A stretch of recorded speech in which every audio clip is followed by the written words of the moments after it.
जय माता दी दोस्तों, आप सभी को हरितालिका तीज व्रत की हार्दिक शुभकामनाएं। दोस्तों, आज हम इस कथा के माध्यम से जानते हैं कि हरितालिका तीज व्रत क्यों रखा जाता है। तो आइए जानते हैं हरितालिका तीज के व्रत के बारे में। हरितालिका तीज का व्रत भादो मास की शुक्ल पक्ष की तीज को रखा जाता है। इस दिन महिलाएं अपने पति की लंबी उम्र के लिए व्रत रखती हैं और भगवान शिव पार्वती का पूजन करती हैं। इस दिन यह कथा भी पढ़ी जाती है। हरितालिका तीज पर माँ पार्वती और भगवान शिव की पूजा की जाती है। इस दिन प्रदोष काल में माता पार्वती और भगवान शिव का पूजन किया जाता है। अगर आप भी कथा पढ़ना चाहते हैं तो सबसे पहले पूजा की तैयारी कर लें। पूजा की तैयारी के लिए केले के पत्ते और बंधनवार से एक मंडप बनाएं। इसके बाद जमीन पर आसन बिछाएं और फिर व्रत का संकल्प लें। फिर माता को वस्त्र, फूल, चंदन चढ़ाएं और धूप दीप नैवेद्य चढ़ाएं। इसके बाद फल अर्पित करें। इन सभी के छोटे मंत्र होते हैं जिससे आप बोलकर ये चीज़ें अर्पित कर सकते हैं। इसके बाद इस कथा को पढ़ें अथवा सुनें। कथा इस प्रकार से है। श्री परम पावन भूमि कैलाश पर्वत पर विशाल वट वृक्ष के नीचे भगवान शिव और पार्वती सभी गणों सहित बाघंबर पर विराजमान थे। बलवान वीरभद्र, भृंगी, सरंगी और नंदी अपने अपने पहरों पर सदा शिव के दरबार की शोभा बढ़ा रहे थे। इस अवसर पर महारानी पार्वती ने भगवान शिव से दोनों हाथ जोड़कर प्रश्न किया कि हे महेश्वर, मेरे बड़े सौभाग्य हैं जो मैंने आप सरीखे पति को वरण किया। क्या मैं जान सकती हूँ कि मैंने वह कौन सा पुण्य अर्जन किया कि आप अंतर्यामी हैं। मुझ दासी पर वरण करने की कृपा करें।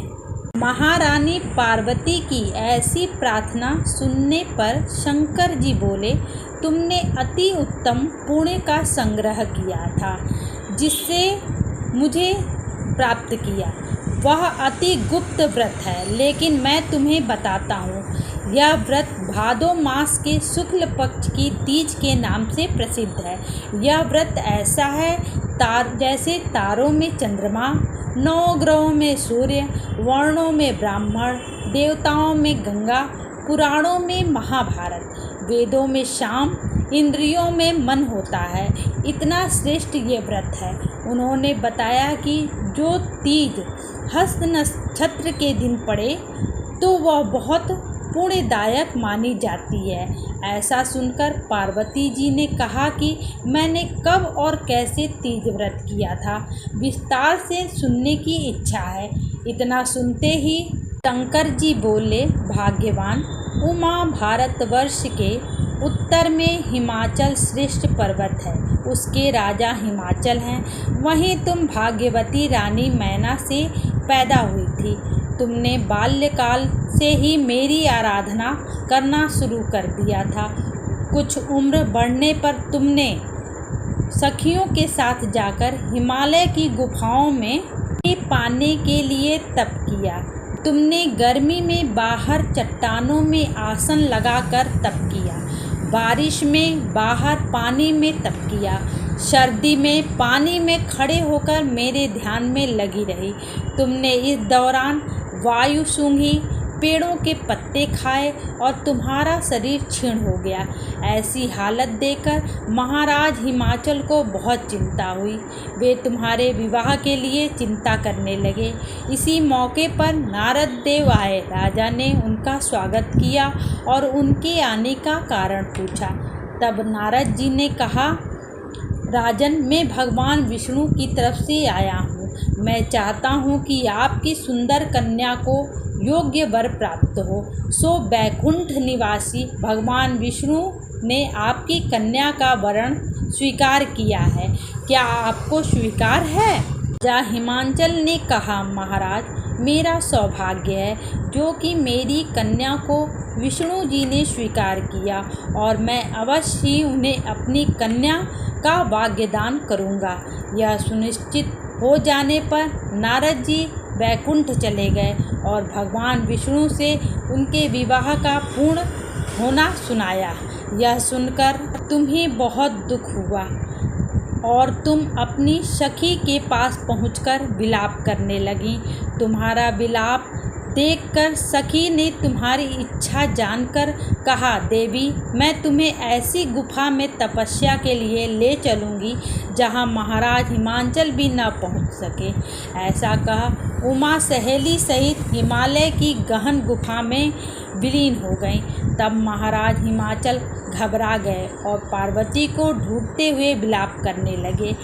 मैंने विष्णु जी को जो वचन दिया है वो कैसे पूरा हो सकेगा। ऐसा कहकर वे बेहोश हो गए।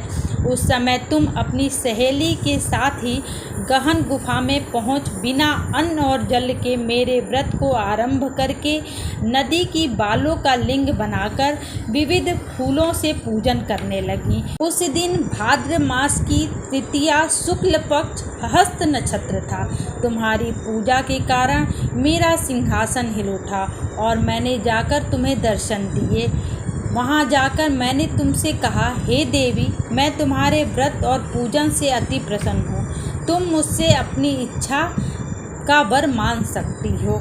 इतना सुन तुमने लज्जित भाव से प्रार्थना की कि आप अंतर्यामी हैं, मेरे मन के भाव आपसे छिपे नहीं हैं, आपको पति रूप में पाना चाहती हूँ। इतना सुनकर मैं तुम्हें एवं मस्तु इच्छित पूर्ण वरदान देकर अंतर्धान हो गया। उसके बाद तुम बालू की मूर्ति विसर्जित करने नदी पर गई, जहाँ नदी तट पर तुम्हारे नगर निवासी हिमाचल के साथ मिल गए। वे तुमसे मिलकर रोने लगे कि तुम इतने भयंकर वन में जहाँ सिंह सांप नेवाला निवास करते हैं वहाँ मनुष्य के प्राण संकट में हो सकते हैं।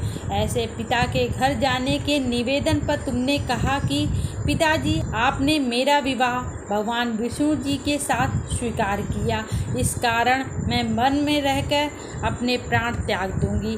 तब वे बोले, शोक मत करो, मैं तुम्हारा विवाह भगवान विष्णु के साथ कदापि नहीं करूँगा, उन्हीं सदाशिव के साथ करूँगा। इसके बाद महाराज हिमाचल ने रानी मैना के साथ कन्यादान देते हुए मेरा और तुम्हारा विवाह किया। इस प्रकार यह कथा पूर्ण हुई। सखियों के हरने के कारण यह व्रत हरतालिका के नाम से मशहूर हुआ। जय माता दी।